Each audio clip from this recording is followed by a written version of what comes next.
लखनऊ को कब्रिस्तान जैसे हालात का नजारा साबित करने वाले योगी सरकार में कानून मंत्री ब्रजेश पाठक का अति गोपनीय पत्रकार का वायरल हो जाना तो बाकायदा किसी छात्र नेता की बचकानी हरकत जैसा दिखने लगा है।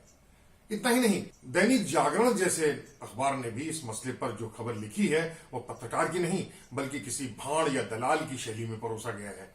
कुछ भी हो, ब्रजेश पाठक की इस चिट्ठी ने सरकारी और नौकरशाही में कामकाज के अति गोपनीय चिट्ठी पत्राचार की परंपरा को बाकायदा माखौल बना दिया है। योगी सरकार में कानून मंत्री ब्रजेश पाठक के इस पत्र की हरकत ने सरकार में एक बड़ा झंझट खड़ा कर दिया है। सवाल उठने लगे हैं कि ब्रजेश पाठक की इस चिट्ठी ने क्या योगी सरकार के मंत्रियों में असंतोष और अंतर विरोध की हालत को सार्वजनिक कर दिया है या फिर सरकार की नौकरशाही ही पूरी तरह नंग धड़ंग हो चुकी है।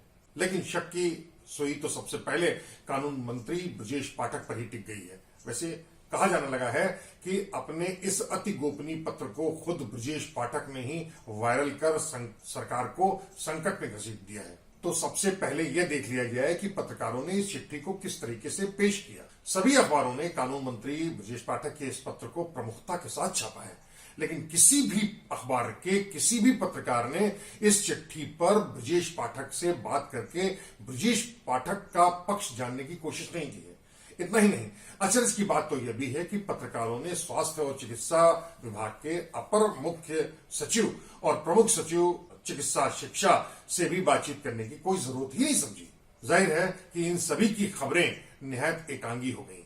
किसी भी पत्रकार ने इस वायरल चिट्ठी की सत्यता जांचने या परखने की कोई जहमत ही नहीं उठाई। जाहिर है कि इन पत्रकारों को जिसने भी यह पत्र थमाया था उसके बारे में पत्रकारों को पूरा का पूरा भरोसा था कि यह पत्र पूरी तरह जायज है। अब सवाल यह है कि वह व्यक्ति आखिरकार कौन था जिस पर सारे पत्रकार पूरी तरह विश्वास रखते थे। इसका इशारा दैनिक जागरण में छपी अखबार से समझा जा सकता है, जिसके रिपोर्टर ने इस वायरल पत्र वाली अपनी खबर में इन बातों को शामिल कर लिया जिसका जिक्र इस पत्र में था ही नहीं।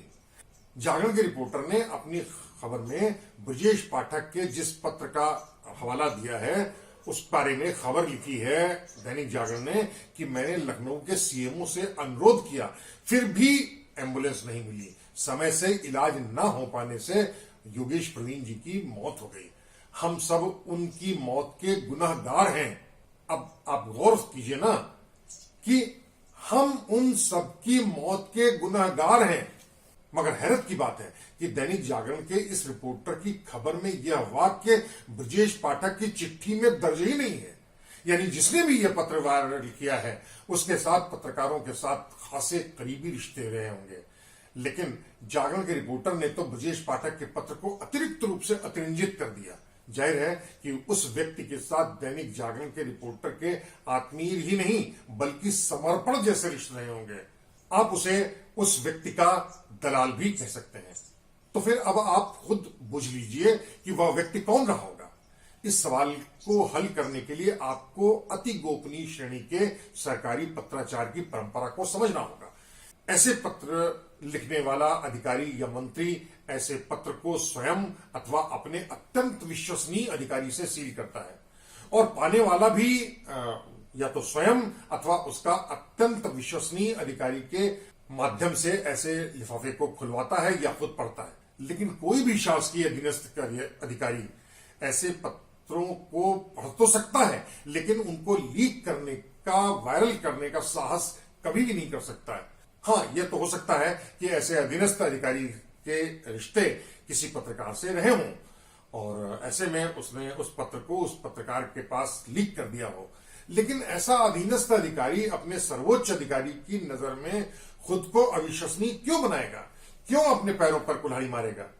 रही बात स्वास्थ्य और चिकित्सा विभाग के अपर मुख्य सचिव और स्वास्थ्य चिकित्सा शिक्षा विभाग के प्रमुख सचिव की, तो ऐसे सर्वोच्च पदों पर रहने के चलते और अपने ही विभाग की दुर्दशा और बदहाली का खुलासा ऐसे अधिकारी क्यों करेगा? और मान भी लीजिए कि अगर किसी सर्वोच्च अधिकारी अथवा उसके अधीनस्थ अधिकारी ने अगर किसी अपने करीबी पत्रकार तक ये हरकत कर दी है तो वह पत्रकार उस खबर को अपनी एक्सक्लूसिव खबर के नाम पर अपने नाम के साथ खबर लिखेगा और उस खबर को अखबार के पहले पन्ने पर यानी पहली खबर के तौर पर छापकर पूरा क्रेडिट ले लेगा। आखिर बाकी सारे पत्रकारों तक अपनी ये विशेष खबर कोई भी पत्रकार क्यों लीक करेगा?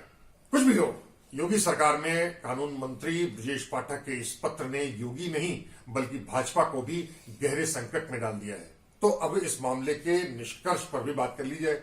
बाकी खबरों और दैनिक जागरण के फर्जी रिपोर्टर की खबर के रोशनी में इस मामले पर सारे तार्किक प्रमाण तो साफ साफ और चिल्ला चिल्ला कर कह रहे हैं कि यह योगी सरकार के कानून मंत्री ब्रजेश पाठक का वायरल हो चुका यह पत्र किसी और ने नहीं बल्कि यह करतूत उस व्यक्ति की है जो योगी सरकार में कानून मंत्री की कुर्सी पर बाकायदा काबिज है।